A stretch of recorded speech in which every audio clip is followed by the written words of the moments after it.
in the year 2004 for her performance in the Peter Hedge movie Pieces of April. Has received many, many other awards, which I won't name here because we would be here until tomorrow. And another award will be given to her tomorrow at the closing ceremony of this year's festival. And it will be, of course, the Crystal Globe for Outstanding Artistic Contribution to World Cinema. Besides that, Patricia Clarkson will also present her movie, which I believe she loves. It's called Learning to Drive with Sir Ben Kingsley, and it's gonna be today, presented personally today at 4 p.m.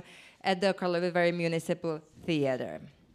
And that's probably the basic information you need to know before we start and before we proceed to your question. The press conference will be about 35-40 minutes, so we are ready to start if you are ready to start. Yes, oh, I'm so ready. Okay, fantastic. So Nick from The Hollywood Reporter, do you want to start?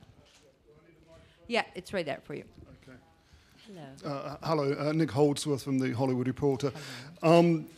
It seems like you've already had a long, very successful career, and there are all these awards coming up tomorrow night, big award here, in the run-in for an Emmy as well. Do you feel in your career like it's all still ahead of you? Well, I hope. I would like to think of the next that I've been through quite a stretch, and I've had the good fortune to work with extraordinary people along the way. But many of those people I want to continue to work with, many of those directors, actors, writers.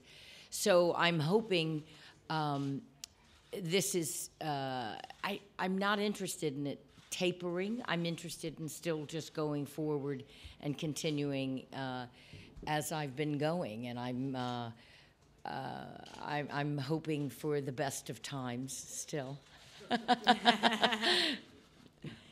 Thank you so much. The lady in the second row, Czech television. Anna Bahnerová z České televize. Vy jste točila film i s dalším hostem, Julianne Moore. Jaká byla ta spolupráce? Vzpomínáte si na to, můžete to okomentovat? A doplňující otázka, vyměnili jste si nějakou zprávu, že obě jste se setkali tady v Karlových Varech, nebo ne setkali, ale obě jste tady představovali své filmy. Děkuji. You're talking about Far From Heaven with Julianne, yes. I have, again, the good fortune to be friends with her. We're New York girls. We're redheaded New York girls who aren't 25. And still we hope in the prime of our careers. I admire her greatly. We are very similar gals. When we worked together in Far From Heaven, it was an extraordinary experience. She's a consummate professional, and it's not only an honor to be here, but it's an honor to be honored with her. So it was a bonus, a double bonus. So, but I adore her. And now you'll have the same award as she. Yes, I know, and I'm very happy that I have the same award as Julianne Moore. I do. We'll have, maybe someday we'll get our awards together. We don't live far from each other in New York. Okay, there's a next question in Pravo. Věra Míšková, please, kind of back there.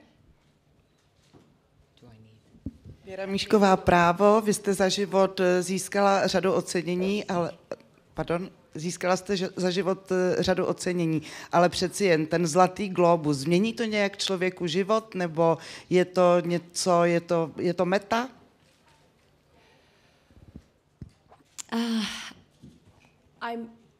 I hope I'm never too jaded to not want any award, because it is something I value, and to be honored at a festival.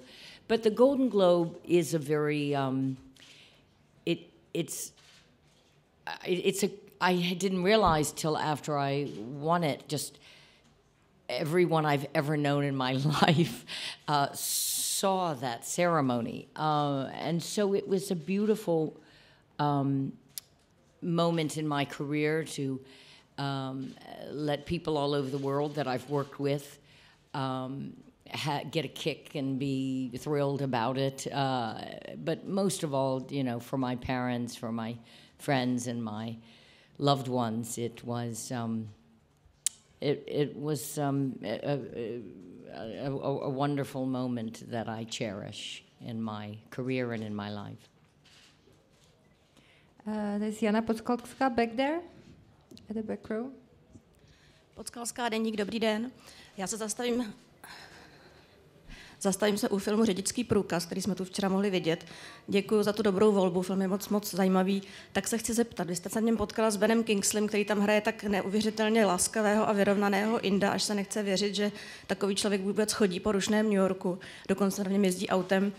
Zajímá mě, jestli vy sama jste někdy potkala někoho podobného, vyrovnaného, kdo vám trochu pootočil úhel pohledu a změnil váš život, podobně jako on, vaší hrdince. Děkuji.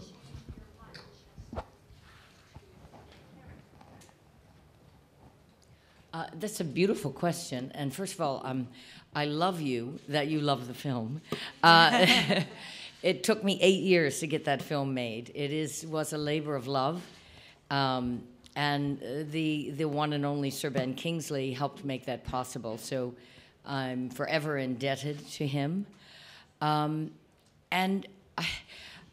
I have so many people that have changed my life and random, and sometimes because of New York, it is such a interactive city. It is a city, certainly it's not a solitary city in any way.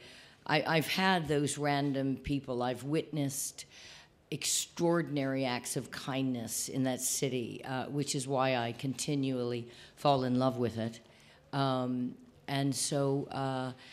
I hope that continues on, but I have been changed by remarkable people, strangers I've met on the street or people I've had a chance encounter with, and I look forward to that every day in New York because you never know what's going to happen. Okay, there's Nick again. Those guys from Hollywood Reporter. You've done a lot of film, you've also done a lot of TV. It seems at the moment that we're in a period where streaming series on Amazon, HBO, Netflix, whatever, are very strong, and the film industry is going through a period where it's not quite sure where the land lies at the moment. Do you have your take on that, or is it all very good for actors these days? Well, I think best of all, it's very good for women. I think, thank you, Netflix, HBO, Amazon, Warner Streaming, all of these FX.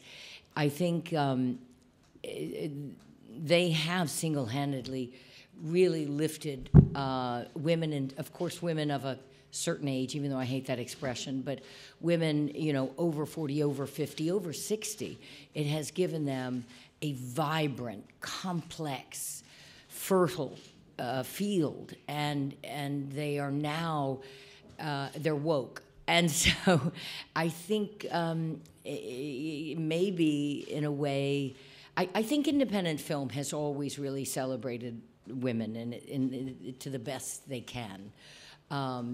But I don't know, you know, studio films, you know, it's a complicated time right now, and Netflix is really blurring that line, and maybe we don't need lines anymore. Maybe we just don't. Maybe the world is just one big laptop. There's a gentleman in the third row in the colorful t-shirt. Hey there, Gregory Elwood from The Playlist. Oh, I don't need my headphones. No, you don't need your headphones. Hello. So we're less than 2 weeks away from the Emmy nominations, and you are a 2-time winner.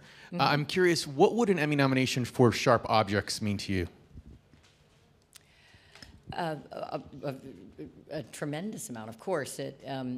It's a very competitive field. There are remarkable actresses this year, as there are every year. I'm slightly superstitious, so I won't talk too long about it. And I'm not really quite sure when the nominations are. I'm not kidding you. I'm going to have a period of days where I have to leave my phone on early in the morning. This is my publicist. She's laughing because she knows exactly. But I had such a glorious time. It was just a consummate experience working on Sharp Objects because it was everything. It was the darkness, the lightness, the brutality, the glamour, and working with Amy Adams was one of the highlights of my career, and Jean-Marc Vallée. So it would mean so very much. Okay, there's a question at the back. Yes. Okay. Páčelová dnes, dobrý den. Vy jste točila jak s muži velkých jmén, velkými režiséry, včetně pana Scorseseho nebo von Triera, ale také tady máte 2 filmy, pokud se nepletu, které natočila žena. Můžete nějak srovnat přístup režie ze strany muže a ženy? Děkuji. Oh, these are such great questions. Yes, I have worked with some very big male directors in this industry, but I'm most proud of the fact, I think, that I have worked with a tremendous amount of female directors long before #MeToo, and which is, of course, needed. It was desperately needed in our industry, but I have worked with, as you know, Isabel Coixet, brilliant Catalan director. She always corrects me. I say Spanish. She goes, I'm Catalan.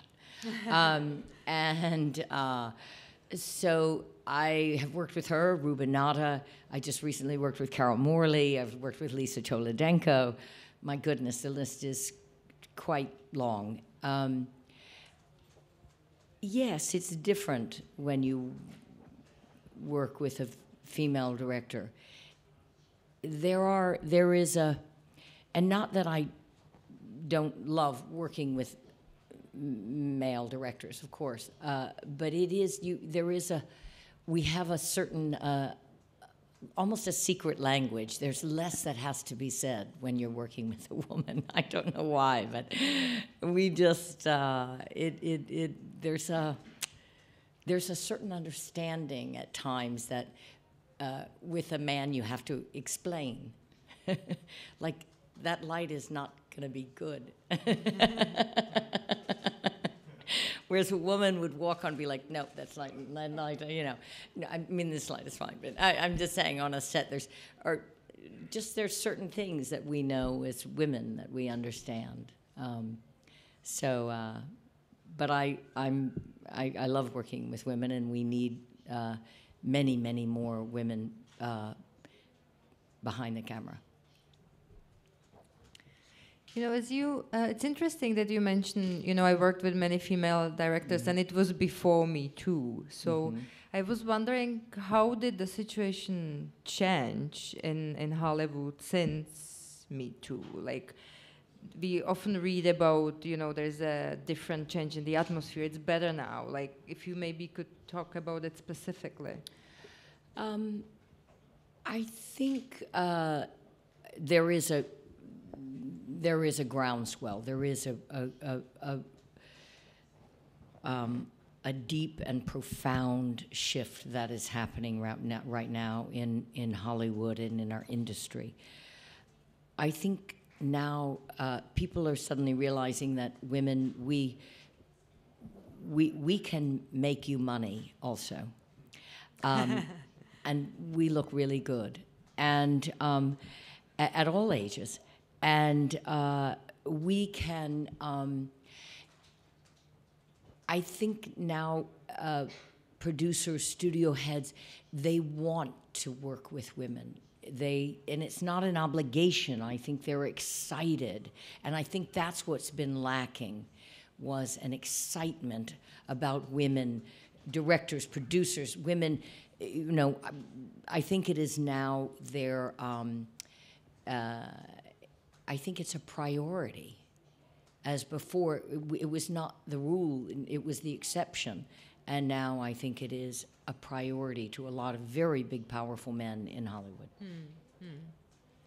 You know, some European festivals are even talking about quotas, like that there should be quotas. So it would be interesting maybe to hear your perspective on the whole quotas system. Well, do you agree with look, I want, of course, we all still want people to be hired because of talent, because of their worth, but there are extraordinary women who just haven't had the break. And so I think there's, I think we have to keep opening new doors for women. In all these fields, we have very few female cinematographers. We have, you know, the editing field, of course, is flush with ladies, which is great. But we have, you know, very few female first ADs. We have, you know, I can't tell you how often I'm on a set that's all male. And now, lately, I've seen the shift of more women present. But in particular, directors, I think we have to really reach for that and continue to reach for that. Nick? One more. What do you have coming up next, or what would you like to do? Would you like to direct, or you're keen to stay? So what's your ideal... I can't write, I can't direct. Okay. What's your ideal role then? What would you love to do, or what's coming up next? I have a beautiful film. It hasn't been announced, so I can't, but it is with a European director, which is nice. I have a film that I think will be announced soon, that's coming up, that has a European director, but will shoot in the States. And I don't have anything in the can, which is rare for me. I actually took a little bit of downtime this past year, which is rare for me. And I'm going to the spa on Sunday, which is rare for me. And I'm going to drink the water. So, a dream role. I'll know it when I see it, and I think it would be something that takes me out of suburbia, takes me out of something bold, daring. You know, I've played quite a few mothers, and they're not that those aren't amazing parts, and most women and men are parents, so of my age. But I think I look forward to something I don't know. That's what I love most about being an actress, is I'm just never quite sure where I'm going or who I'm going to poison. You got it. He's writing it as you speak. So.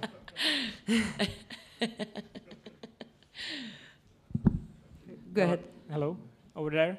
Hello. Hello, Tomáš, fill in for me. You in Sharp Objects, and for the bookshop, for example, you play such evil characters. Have you enjoyed that experience, and how do you approach these kind of roles? Thank you. It's an important question. I think first and foremost you have to love your character, or you can't play them. I think it's a disaster as an actress to judge. I never saw Adora as evil. Of course, people can view her however they need to. I saw her as a woman who had terrible disease, terrible issues, a catastrophic childhood, and I played her with as much light as I could muster and bring in the beginning, because I knew the darkness would descend rapidly. But I still love her in my own way, and I think it's very important as actors that we have to love the people we play with all their faults. Okay, there are the two ladies at the back. Mirka Spáčelová, Mladá fronta. Spáčelová, dnes ještě jednou. Já bych ráda zůstala na té televizní půdě. Zajímalo by mě okolnosti, jak jste vnímala vy okolnosti kolem proměny seriálu Dům z karet. My máme samozřejmě zprostředkovaně to, co se dělo kolem odchodu Kevina Spaceyho. Jestli byste řekla, jak to tedy vypadalo reálně, co se všechno kolem toho dělo a jestli to ten seriál a jeho jméno nějak poškodilo. Děkuji.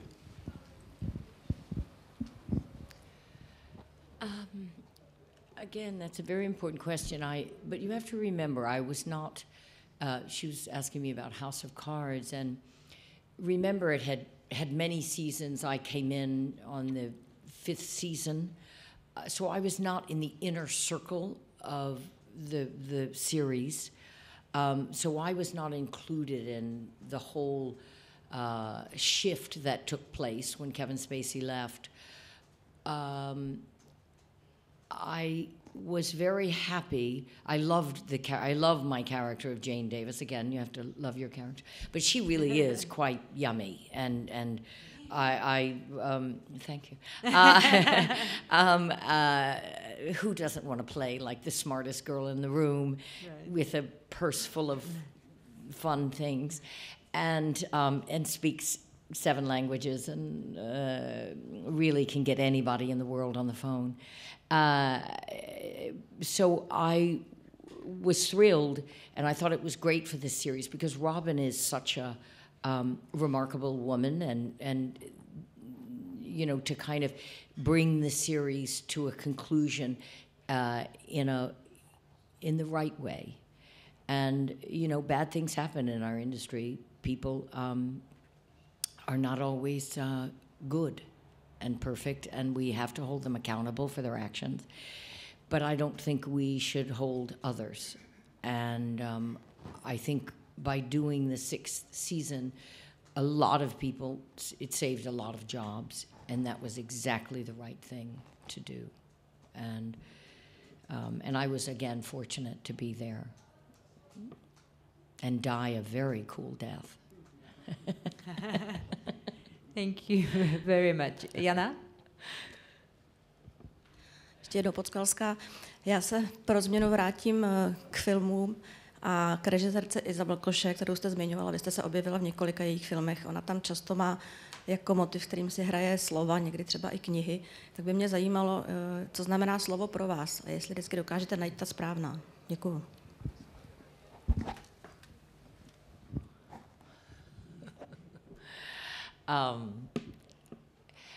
Well, I am an actress that I think a great film, of course, begins with great words. It starts on the page, and it is what brings me to a project, first and foremost. I have the utmost respect. You know, I started in the theater, and the written word in the theater is golden, and I think it should remain. And cinema the word is more flexible. But I still always try to honor.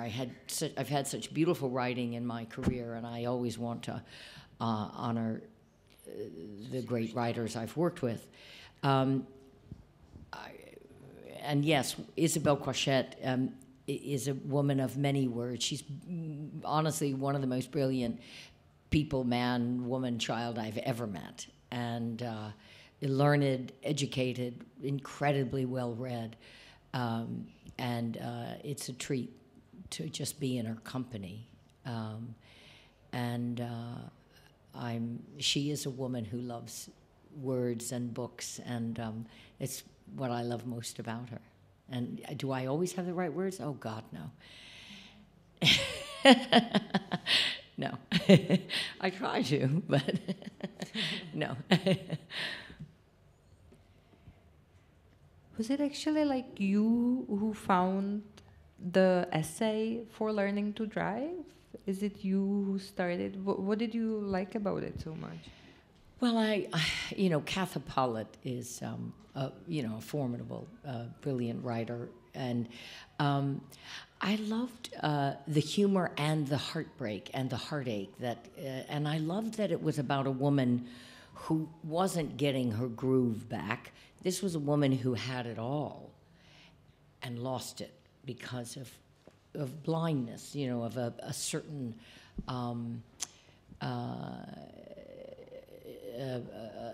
a selfish indulgence, and I think she forgot to look up from the book, from the pages, and she was living in her head and not her heart. And I think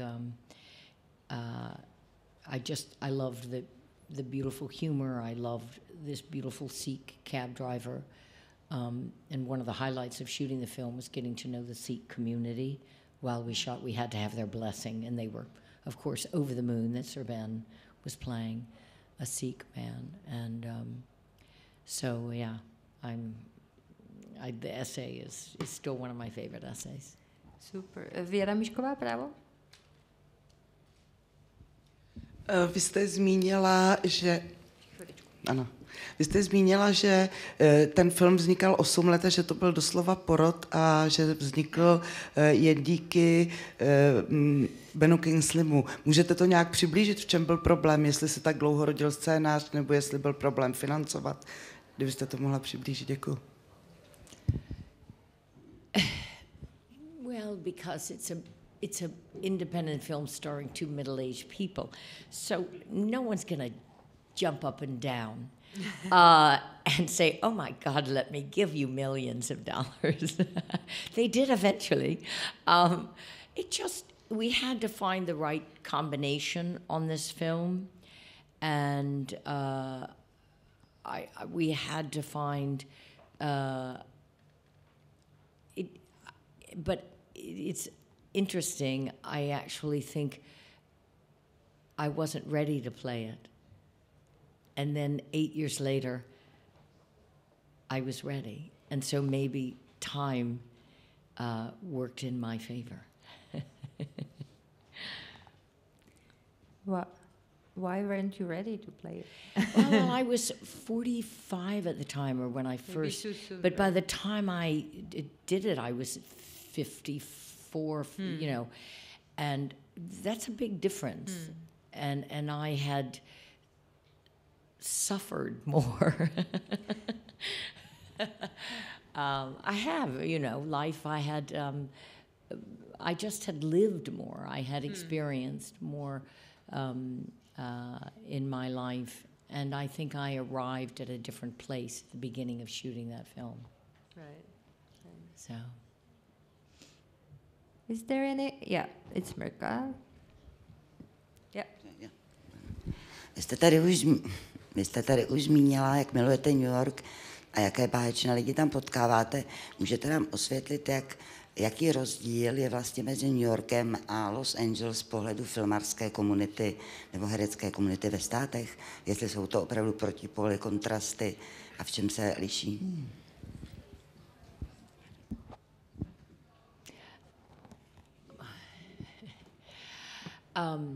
Yes, there is a great contrast for me between New York and Los Angeles.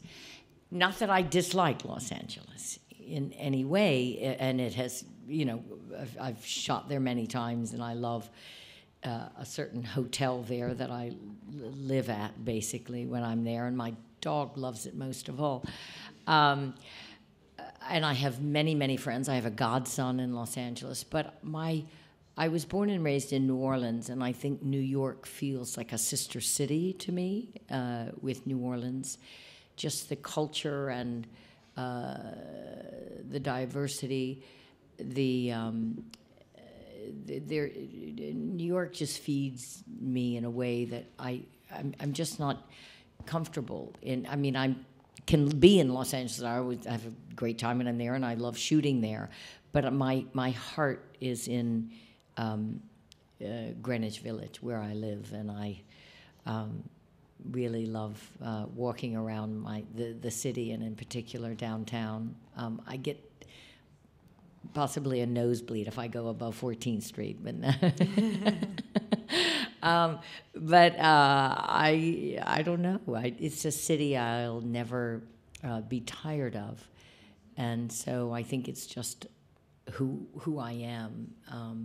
But it's nice. I like to go to. We shot Sharp Objects in LA, and it's always nice to be there. but my home and heart is New York and New Orleans. I was wondering, in terms of your big global fame you have reached in the last years, like how it is in, like when you go to your home city in New Orleans. I mean, can you like walk on the streets, or do people just like? It's tough to go out in New Orleans, but isn't that a beautiful thing that my hometown, and when I gave it a shout out at the Golden Globes, the whole city caught on fire. The mayor, I got a text from the mayor. Come on. Oh, fantastic. That's the way it should be. And New York also, you know, New York is, it's tough. Sometimes I'm shocked at the amount of people here outside wanting my autograph. I thought, oh, I'll just come to this beautiful resort and get this beautiful award, and maybe there'll be one person waiting for my autograph. I'm quite flattered at the crowds here. I am. I'm surprised and flattered, but I think I've just been doing it for so long. I think people finally have seen something I've done. Ladies and gentlemen, I think there's a time for like a very last question. So, but you know, as I always say, it has to be the question. Okay, this one. Hello, Kristina Roháčková from Czech Radio. Hi. I would curse myself if I didn't ask this question. It's about Easy A, because your character in that film is one of my favorite ever. And it's such a nice contrast to Adora from Sharp Objects. So I was just wondering if you can share some memories from filming Easy A, if it was as fun as it looked on screen, because you and Stanley Tucci, you make such wonderful parents. Was it the script, or was it just your chemistry? Well, thank you. Stanley happens to be one of my very dear friends. I adore everything about him, and we have known each other for many, many years in New York through theater, and I used to date a very dear friend of his. I just know Stanley, and he's very funny and very witty, and he has a natural joie de vivre. And I think Will, the director, wanted us to kind of riff and let us go at times. And you know, we're like, it's a little bit vaudevillian what we do. Pee, pee, pee, what, Stanley and I look back on that film, and we had a very good time, and we watched the beautiful Emma Stone become a star in front of our eyes. We were all just like, oh my God, she's extraordinary, and she's still to this day a lovely young woman, and it still seems like the exact same girl that was on that set. And it was just, it was one of those kismet. It was kismet. We just had the right chemistry. The part was left enough room for us to kind of put a little puff into it, and the director Will let us go, and it was fun. It was as fun as you think it was. I think it was a good question. Good last question. Okay, thank you very much. Thank you. Thank you for being with us. Thank you. Thank you so much. And of course, enjoy the rest of your stay here in Yes, Karlovy yes. Vary.